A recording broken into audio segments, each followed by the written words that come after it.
sebenarnya kalau kita berbicara tentang resesi Amerika Serikat, ini bukan pertama kalinya dikhawatirkan Amerika Serikat masuk ke dalam jurang resesi. Sebelumnya juga udah pernah di tahun lalu atau akhir tahun 2023 gitu, suara-suara resesi. Tapi sekarang dengan pergantian presiden, akhirnya sekarang muncul namanya adalah Trump Session gitu kan. Apa sih sebenarnya makna dari fenomena ini gitu, dan seberapa berbahayakah langkah yang memang lagi diambil oleh Donald Trump? Pak Sefty. Kalau kita lihat sih emang Trump Session itu kan kalau dilihat emang bukannya sesi Trump ya, tapi Trump dan resesi yang dia buat karena kebijakannya dia kan ya. Jadi memang kalau kita lihat sih indikator-indikator menunjukkan bahwa potensi resesi di AS itu semakin kuat. Apa aja, ada 4 setidaknya. Pertama yang terbaru adalah JP Morgan. JP Morgan itu meramalkan peluang untuk resesi terjadi di US itu kalau tidak salah itu sekitar 40% dari sebelumnya 30%. Lalu ada juga the Federal Reserve Atlanta, itu sebenarnya dia punya model, GDP model namanya, yang untuk melihat angka-angka terkini soal pertumbuhan ekonomi AS, dan itu juga angka-angka tidak bagus, di mana langsung di state bahwa akan ada kemungkinan kontraksi minus 2,4% dari sebelumnya pertumbuhan positif 2,3%. Nah lalu setelah itu ada juga data tadi seperti yang disebutkan, ada dari Goldman Sachs, sama yang terakhir adalah Morgan Stanley, itu juga memang menunjukkan indikator-indikator yang kurang bagus. Nah kalau kita mau mentelaah lagi data-datanya secara signifikan, misalnya inflasi di US juga kan sekarang tinggi. Di Januari itu tinggi kalau nggak salah 4, terus angka unemployment juga sama 4. Itu belum dihitung dengan efek perang dagang yang terjadi atau efek pemangkasan terutama tenaga kerja dari pemerintahan federal karena adanya DOGE yang dipimpin oleh Elon Musk misalnya. Nah atau misalnya kalau tidak salah kan ada juga salah satu indikator resesi di US itu adalah interfered curve, yield curve, di mana tenor yang obligasi jangka panjang justru lebih tidak menarik dibanding jangka pendek. Itu kan juga menjadi salah satu alasan lain. Memang sih situasinya sedikit berbahaya sih kalau dilihat di US.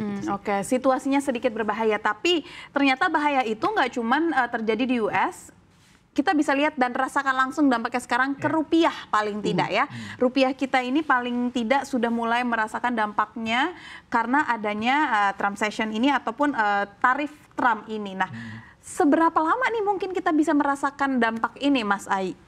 Ya, dengan gaya kepemimpinan Trump ini memang agak sulit diprediksi ya. Dia seringkali membuat kebijakan-kebijakan yang kadang-kadang tuh di luar prediksi banyak orang gitu. Contoh kayak perang tarif ini sendiri kan sudah berapa kali dia lontarkan, terus dia tunda lagi, dia lontarkan, dia tunda lagi. Kayak judi ya? Iya, sehingga menyebabkan ketidakpastian juga. Nah inilah yang membuat investor tuh khawatir, takut. Jadi banyak mereka juga yang stay on cash akhirnya kan. Ya termasuk mungkin investor-investor global di AS sendiri, mereka menarik dananya dari Indonesia, sehingga menyebabkan rupiahnya melemah gitu. Nggak hanya rupiah, pasar saham kita juga terdampak gitu, karena kan banyak asing yang outflow cabut, asing yang cabut, dan ini juga kalau ditanya sampai kapan ya ini kayaknya sulit untuk diprediksi gitu ya, apalagi dengan gaya kepemimpinan Trump yang seperti cowboy gitu ya, yang mungkin tidak sistematis gitu ya untuk nggak terstruktur, nggak bisa dibaca, dan akhirnya juga investor nggak cuma di Amerika Serikat tapi negara-negara lainnya juga terdampak. Nah berarti saham kita kemungkinan masih bisa terus berada di zona koreksi sampai paling tidak dia memutuskan berapa tarif yang akan dikenakan, atau mungkin tahu-tahu dia bisa kan bilang nggak jadi deh pakai tarifan ya nggak sih, karena kan secepat itu loh dia berubah pikiran. OMG. Kalau misalnya saham mungkin lebih ke Mas Aya, cuma kalau saya sih melihatnya, kalau kita di redaksi yang di International Desk itu melihatnya setidaknya ada 4 hal nih yang harus kita lihat.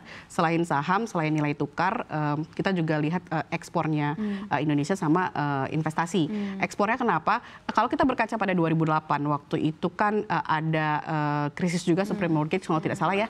Nah itu juga kan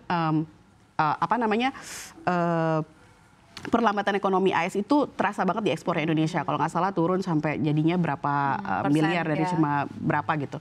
Nah, sementara kalau misalnya investasi PMA itu juga mengalami penurunan, tidak hanya di saat resesi 2008 tapi juga saat resesi 2020 kalau nggak salah kan ada sebentar resesi di 2020 itu juga ada penurunan. Nah, nilai tukar itu juga sama kan Mas, waktu 2008 itu juga ada penurunan signifikan kalau nggak salah rupiah ini dari 9.000 jadi 12.000. Mungkin karena mata uang kita nggak menarik ya, bukan mata uang currency yang dianggap sebagai safe haven seperti yen dan lain-lain gitu ya. Paling sih itu sih yang kita ini kan. Memang sih ada pendapat yang mengatakan, oh enggak kok ekspor kita kan ke Cina bukan ke US. Tapi kan ujung-ujungnya dari Cina kan ke US juga. Sedikit banyak sebenarnya makanya akan tetap mengarah ke sana.